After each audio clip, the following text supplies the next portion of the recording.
ادب اور تعظیم کے لیے نا جدا جدا دلیل نہیں چاہیے ہوتی کہ یہ تعظیم ثابت ہے یا نہیں، یہ تعظیم ثابت ہے یا نہیں۔ وہ کہتے ہیں کہ محبت خود ہی سکھا دیتی ہے آداب محبت۔ ایک حدیث مبارک ہے، نبی پاک صلی اللہ تعالیٰ علیہ وسلم جس گھوڑے پر یا جس اونٹنی پر سواری فرماتے تھے تو جو اس کا جو کجاوا تھا نا، جو اس کے اوپر گدی سیٹ رکھی جاتی، وہ رکھنا جو ہے وہ ایک مخصوص صحابی کی ذمہ داری تھی۔ تو ایک مرتبہ نبی پاک علیہ الصلوۃ والسلام جب سواری پہ بیٹھے تو وہ اس طرح سیٹ نہیں تھی جس طرح ہوا کرتی تھی۔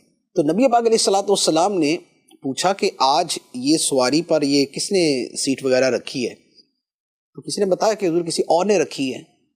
تو اب ان سے پوچھا جن صحابی کی یہ ذمہ داری تھی یا جنہوں نے خود یہ شرف حاصل کیا ہوا تھا، تو انہوں نے کہا کہ یا رسول اللہ صلی اللہ علیہ وسلم مجھ پہ غسل فرض تھا، تو میں نے گوارا نہیں کیا کہ جس سیٹ پر آپ کا بدن اطہر تشریف لائے گا اور جس زین میں آپ کے پاؤں مبارک رکھے جائیں گے میں اسے بے غسل حالت میں چھوں۔ بخاری شریف کی حدیث ہے یہ، ٹھیک۔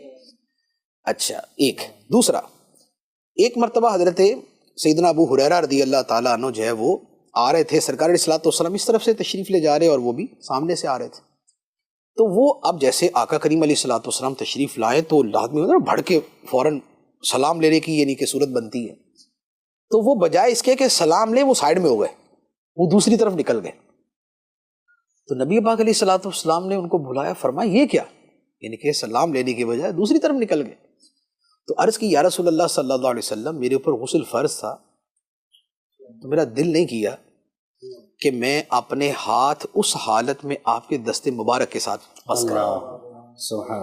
تو آقا کریم علیہ الصلوۃ والسلام نے فرمایا کہ مومن نجس نہیں ہوتا، یعنی کہ یہ حالت ہو بھی تو ایک باطنی کیفیت ہے، ظاہری اعتبار سے وہ نجس نہیں ہوتا۔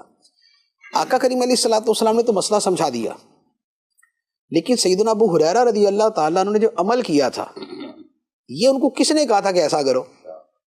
یا وہ جو صحابی جنہوں نے زین کو ہاتھ نہیں لگایا، گھوڑے کی زین کو ہاتھ نہیں لگایا، ان کو کس نے کہا تھا کہ بے غسل حالت کے اندر ہاتھ اپنا اس چیز کو لگانا نہیں؟ یہ ادب اور تعظیم۔ تو حقیقت یہ ہے کہ جب دل میں تعظیم ہوتی ہے تو وہ تعظیم جو ہے وہ خود ہی تعظیم کے طریقے سکھا دیتی ہے۔ نبی پاک علیہ الصلوۃ والسلام جب وضو فرماتے تو صحابہ کرام آپ کا جو آپ کے بدن اطہر سے مس ہو کے پانی نیچے تشریف لاتا اسے زمین پہ نہیں گرنے دیتے تھے۔ تو آپ غور کریں کہ کیا یہ نبی پاک علیہ الصلوۃ والسلام نے ان سے فرمایا تھا؟ نہیں، تو پھر وہ کیسے کرتے تھے؟ وہ پہلے کیا، یعنی ایک ہے کہ نبی پاک علیہ الصلوۃ والسلام کے سامنے ہوا، آپ نے منع نہیں کیا، تو یہ بھی حدیث ہے جسے حدیث تقریری کہتے ہیں۔ لیکن بات یہ ہے کہ نبی پاک علیہ الصلوۃ والسلام کے اس پر سکوت سے پہلے جو صحابہ کرام نے کیا تھا وہ کیسے کیا تھا، وہ کس دلیل سے کیا تھا؟ وہ صرف اسی دلیل سے کیا تھا جو اللہ تعالیٰ نے قرآن پاک میں فرمایا تھا وَتُعَزِّرُوهُ وَتُوَقِّرُوهُ، کہ ہم نے اس نبی کو اس لیے مبعوث فرمایا کہ اے لوگو تم ان کی خوب تعظیم اور توقیر کرو۔ سبحان اللہ، سبحان اللہ۔ یا فرمایا فَالَّذِينَ آمَنُوا بِهِ، وہ لوگ جو نبی پر ایمان لائے، وَعَزَّرُوهُ، اور جنہوں نے نبی کی خوب تعظیم کی، وَنَصَرُوهُ، اور نبی کی مدد بھی کی، اور جو ان پہ قرآن اترا اس کی اتباع بھی کی، تو فرمایا کہ اولئک هم المفلحون، یہ فلاح پانے والے۔